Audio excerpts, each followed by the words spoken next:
warahmatullahi wabarakatuh. Bersama saya di channel Jimmy ID. Pada pertemuan kali ini kita akan membahas tentang sel elektrokimia dalam topik sel volta dan penerapan dalam kehidupan sehari-hari. Dalam pertemuan sebelumnya kita sudah belajar tentang persamaan reaksi redoks. Nah, kali ini kita akan mencoba mengaplikasikannya dalam sel elektrokimia. Nah, coba lihat ilustrasi ini. Ini ada CuSO4 dalam gelas kimia, itu dimasukkan lembaran seng, dimasukkan. Setelah beberapa saat terjadi semacam ini, jadi reaksi kimia. Jadi di permukaan seng yang tercelup ini berwarna kehitaman, warna CuSO4 menjadi lebih jernih. Apa yang terjadi di situ? Nah, yang jelas di sini terjadi sesuatu. Nah, sesuatu itu adalah reaksi kimia. Dalam kehidupan sehari-hari, ketika suatu zat dicampurkan dengan zat lain, itu ada yang mengalami reaksi atau langsung bereaksi, ada yang tidak mengalami reaksi, atau artinya tidak terjadi apa-apa. Nah, reaksi yang dapat berlangsung dengan sendirinya, nah inilah yang dinamakan dengan reaksi spontan atau reaksi redoks spontan. Jadi semacam seperti ini, ketika seng dimasukkan dalam CuSO4 langsung bereaksi. Nah, ini namanya reaksi spontan. Jadi tanpa ada tambahan perlakuan, yaitu mengalami reaksi kimia.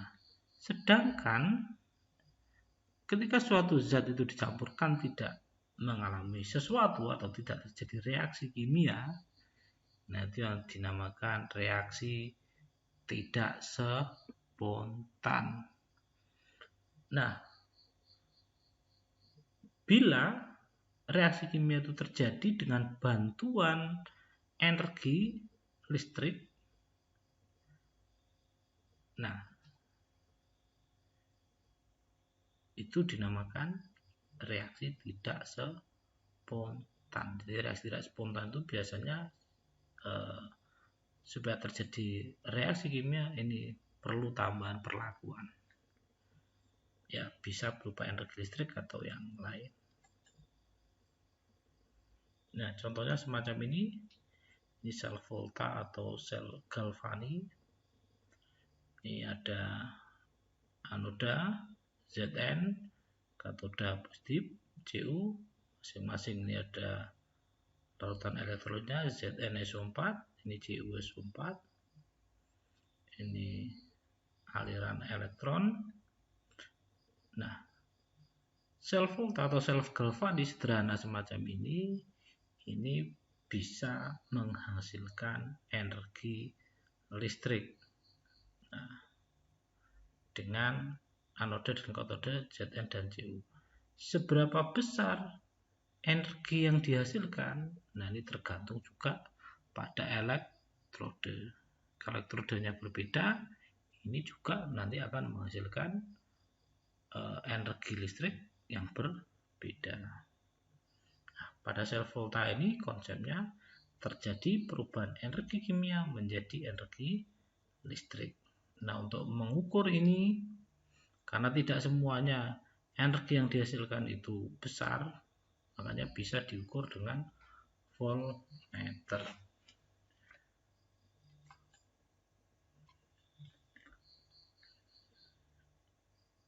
Diagram sel atau notasi sel. Jadi dalam suatu reaksi atau pada sel volta atau sel galvani, reaksi kimianya dituliskan semacam ini, reaksi totalnya. Jadi mana yang sebagai anode, mana sebagai katode. Di anode ini terjadi oksidasi, di katode terjadi reduksi. Nah, semacam ini. Nah, selanjutnya penulisan reaksi total semacam ini bisa juga dituliskan dengan notasi sel atau disebut juga diagram sel, misalnya semacam ini. Ini reaksinya disingkat menjadi semacam ini. Dituliskan oksidasinya dulu. Nah, karena mengalami oksidasi itu Zn jadi Zn12 dituliskan semacam ini, dibatasi dengan tanda ini. Antara oksidasi dan reduksi itu tanda dengan dua garis. Ini jembatan gambarannya. Ini reduksi CO2+ menjadi CO. Jadi ini oksidasi, ini reduksi. Dan kalau memang diperlukan untuk penulisan E0, tulis E0 dengan 1,1 volt. Nah, atau detailnya semacam ini. Ini adalah sel volta atau sel galvani. Yang perlu kita tentukan di sini mana ya anodanya, mana katodanya. Di anoda selalu terjadi oksidasi, di katoda selalu terjadi reduksi pada sel elektrokimia. Jadi anodanya Cu, berarti oksidasi Cu, jadi Cu2 plus berarti Cu, ini Cu2 plus, jembatan garam. Katode terjadi reduksi Ag plus, menangkap elektron. Nah, dituliskan semacam ini. Ini untuk notasi sel atau diagram selnya. Atau contoh lain lagi, yang mana anode, mana katode. Anode itu selalu terjadi oksidasi. Kita lihat mana yang mengalami kenaikan bilangan oksidasi. Ini Zn, ini Zn2 plus, ini Ag, ini Ag plus menjadi Ag. Sehingga oksidasi Zn2 plus. Nah, ini dan Ag. Nah, ini ada angka 2, ini tidak usah diikutkan dalam penulisan notasi sel. Oke. Kita lanjutkan. Nah, untuk menghitung elektrode atau potensial sel, nah secara matematis bisa dituliskan dengan semacam ini. E sel sama dengan E katode dan E anoda. Jadi yang mana yang menjadi katode, mana menjadi katode. Ini dari potensial sel dari masing-masing elektrode yang digunakan, Mg dan Br. Kita lihat penyelesaiannya seperti apa.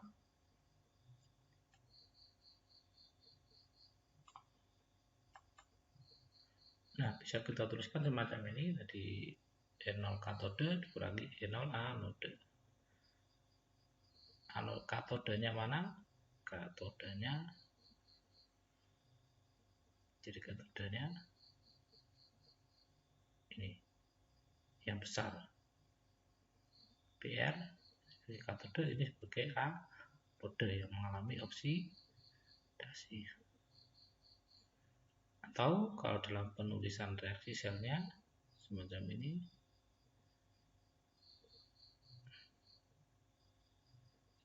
Ini sebelumnya reaksi reduksi semua. Nah, untuk yang di anode kita balik macam ini.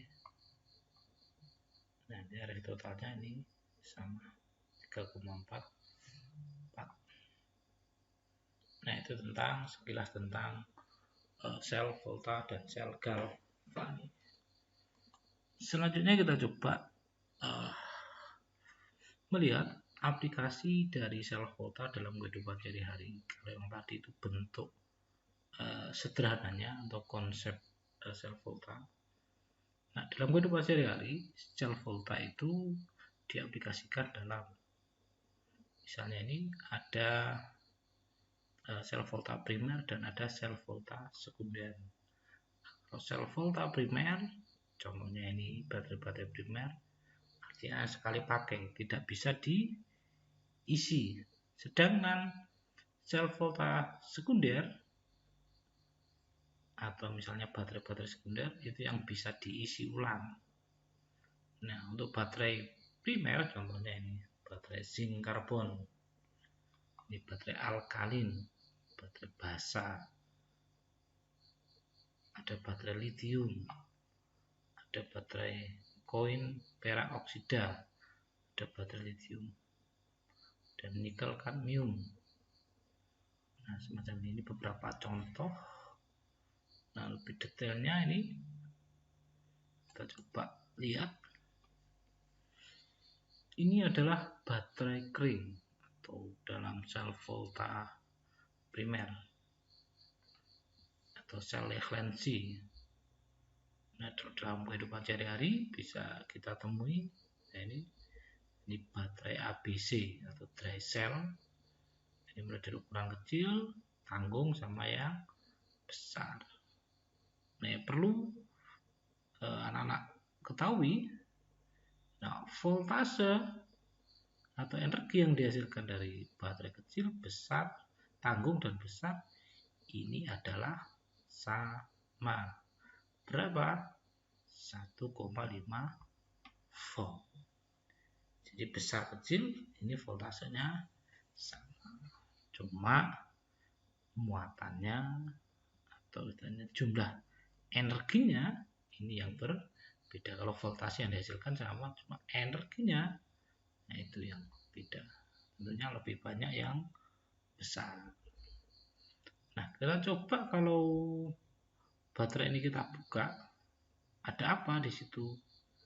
Nah, ini tengahnya ini ada batang karbon, ada elektrolitnya, ada amonium klorida dan zinc klorida. Di bawahnya permukaan adalah seng. Dan ini dalamnya. Nanti anak-anak bisa mencoba, bisa membuka baterai untuk dilihat lebih dalam, batang karbonnya yang mana, amonium kloridanya yang mana, nah, zincnya atau sengnya yang mana. Nah, untuk cara kerja baterainya, yang di atas ini ujung kutub positif, ini kutub negatif. Ini kalau dihubungkan dengan kabel, dengan lampu, di sini akan bisa nyala atau dikasih voltmeter. Sini juga akan menunjukkan berapa energi yang dimiliki oleh baterai ini. Nah, tadi saya sampaikan bahwa sel volta itu reaksi kimia yang menghasilkan arus listrik. Nah, reaksinya semacam apa?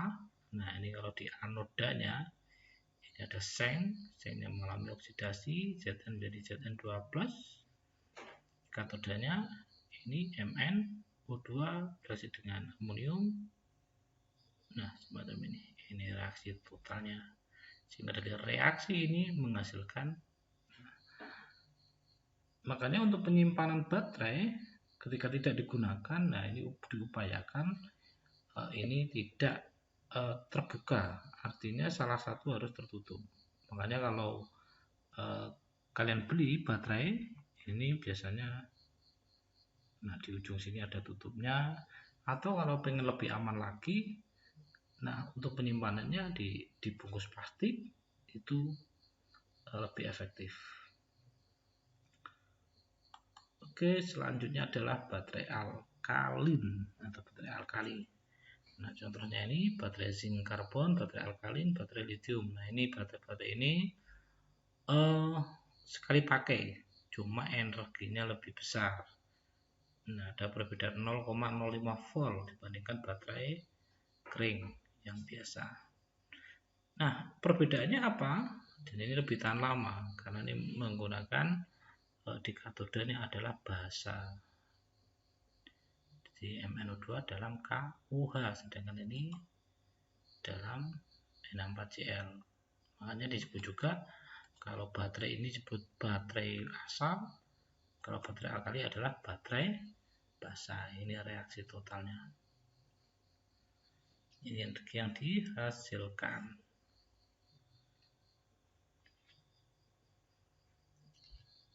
Jadi hampir tidak ada perbedaan antara baterai alkali dan baterai biasa. Cuma dalam pemakaian baterai alkali memang lebih tahan lama. Cuma perbedaannya hanya pada elektrolitnya, ini mungkin basa. Selanjutnya adalah perak oksida. Nah, baterai ini biasanya digunakan untuk jam tangan, untuk kalkulator, atau peralatan elektronik yang ukurannya kecil, yang membutuhkan energi yang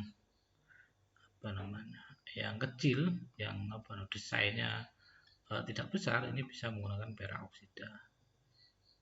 Kenapa namanya perak oksida? Karena menggunakan di katodanya ini ada perak oksidanya. Jadi bentuknya seperti ini yang ada di pasaran. Ini bagian-bagiannya di dalam, ini elektrodenya, anodanya Zn, ada pemisahnya di sini. Kalau dibuka ada katodenya. Ini reaksi kimianya sehingga menghasilkan energi listrik yang bisa menjalankan ini geraknya jam ini, atau di kalkulator atau pada yang lain.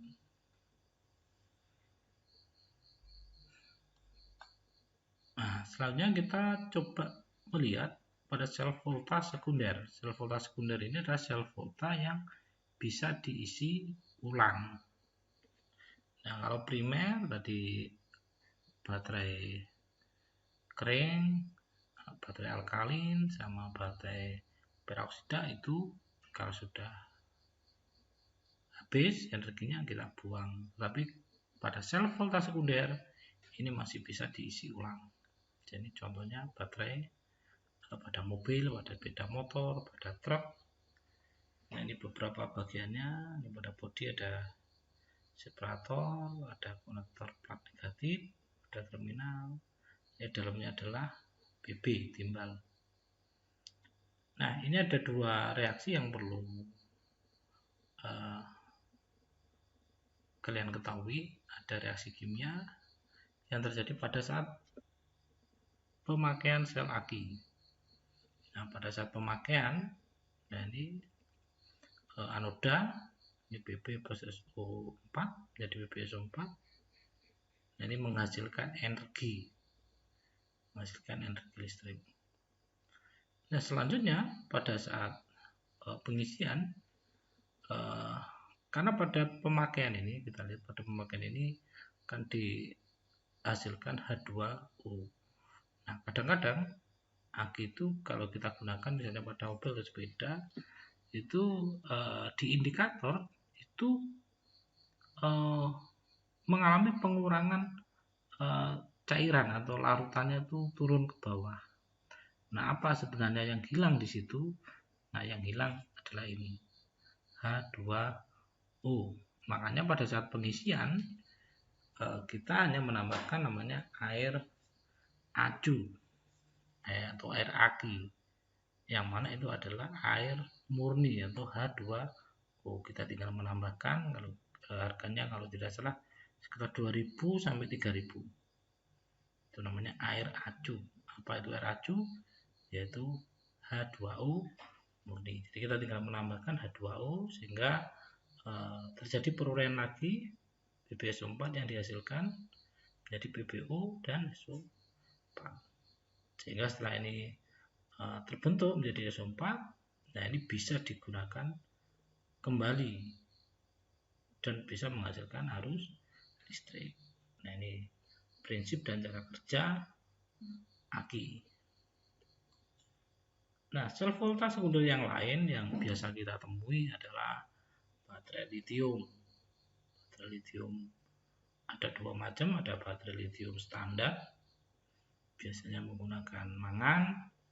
Ada baterai lithium yang bagus menggunakan kobalt. Kalau baterai lithium standar biasanya semacam ini, gunakan untuk mobil listrik semacam ini. Nah, sedangkan untuk handphone biasanya menggunakan yang ini. Ini baterai lithium, ini bisa diisi ulang. Ini juga ada reaksinya, reaksi ketika penggunaan, dan ini reaksi pengisian ulang. Oke, sudah jelas. Masih banyak lagi contoh-contoh sel volta yang ada di sekitar kita. Nah, itu nanti kalian bisa mencarinya di internet atau di buku. Oke, pada pertemuan kali ini tentang sel elektrokimia, penerapan sel volta dalam kehidupan sehari-hari sudah cukup. Sebelum saya akhiri, jangan lupa klik pada tombol subscribe dan tombol lonceng, like pada channel ini. Terima kasih, saya akhiri. Assalamualaikum warahmatullahi wabarakatuh.